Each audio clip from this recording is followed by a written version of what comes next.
कि आजकल आप देख रहे होगे कि एक ज्योति मौर्य एसडीएम साहब है, उन्होंने क्या किया कि भाई अब देखिए आपको भी पता है कि पत्नी राजनीतिक आर्थिक रूप से इतनी समृद्ध हो गई कि उसने डिसीजन ले लिया अपना।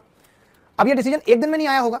जब हम किसी रिश्ते में बन जाते हैं तो हमारी एक पर्सनल कमिटमेंट भी होती है कि यार अब ये इंसान मेरा अपना है, अब उस इंसान ने मुझे इतना स्वतंत्र कर दिया कि मैं अपना घोंसला कहीं और बना लूं।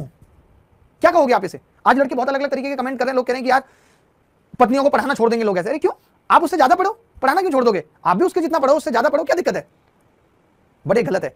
आज सबसे ज्यादा नुकसान इस चीज का ना आपके बच्चों को झेलना पड़ रहा है, आपके माँ बाप को झेलना पड़ रहा है समाज में। हम ये नहीं देखते। आज हम इतने लालची हो गए हैं या इतना अपना हित सोचने लगे हैं कि हमारे हित के आगे सारी चीजें खत्म हो गई हैं। आज हर लड़की या हर लड़का ये कह देता है मेरी भी तो अपनी पर्सनल लाइफ है, लेकिन आपकी वो पर्सनल लाइफ किसने दी आपको? आपके माँ बाप का भी उसमें बहुत बड़ा योगदान रहा, आपके दोस्तों का भी बहुत बड़ा योगदान रहा। सबके योगदान से वो आपका जीवन बनाए, जिस जीवन का आप ये कह के कि यार अरे ये तो मेरी पर्सनल लाइफ है, मैं कुछ भी डिसीजन लूं।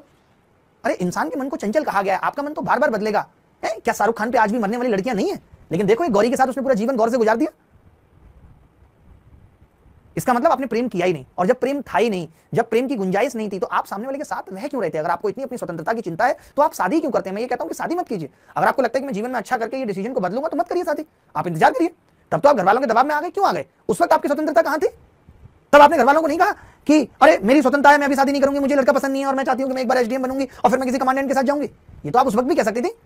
अब आप कहेंगे कि उस वक्त मेरे हाथ में चीजें नहीं थी, आज मेरे हाथ में चीजें, आज मैं इतने बड़े ओहदे पे बैठ गई हूं। तो ये आपने आपका ओहदा बोल रहा है, ये गलत डिसीजन है। आपको अगर लगता है कि आपके लायक कोई नहीं है तो मैं कहूंगा कि आप उसी वक्त डिसाइड करिए, क्योंकि किसी भी जिंदगी में आगे जाके, क्योंकि हम यहाँ इतने स्वार्थी हो जाते हैं कि हमें अपने बच्चे नहीं दिखते। उस बच्चे की क्या गलती थी जो एक माँ बाप का प्यार डिजर्व करता था, या एक प्यार डिजर्व करती थी वो लड़की, और आप किसी और की हो गई? जिस उम्र में आपकी बेटी को ऐसे सपने देखने चाहिए थे, आप अपने सपने सजाने लगी। इसीलिए एथिक्स डाला गया आईएएस की प्रिपरेशन में। हमारे नैतिक मूल्य जीरो हो गए।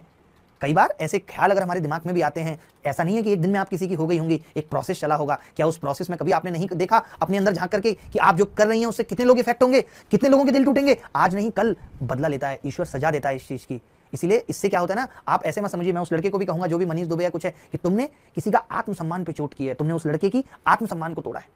सजा तुम्हें भी मिलेगी, थोड़े दिन में मिलेगी। ऐसा नहीं कि हमेशा वक्त एक जैसा चलता रहेगा, वक्त बदलता है और सबको उसके उसके कर्मों का फल मिलता है। इसलिए जीवन में जो करना है सोच समझ के करिए, और उस लेवल पे करिए कि कल को ये चीज मेरे साथ होगी तो क्या मैं बर्दाश्त कर पाऊंगी या कर पाऊंगा, या मेरे साथ ये चीज होती तो मैं बर्दाश्त कर पाती या कर पाता नहीं, तो फिर आपको भी दूसरे के साथ नहीं करना है। बहुत गलत हुआ है जो भी हुआ है।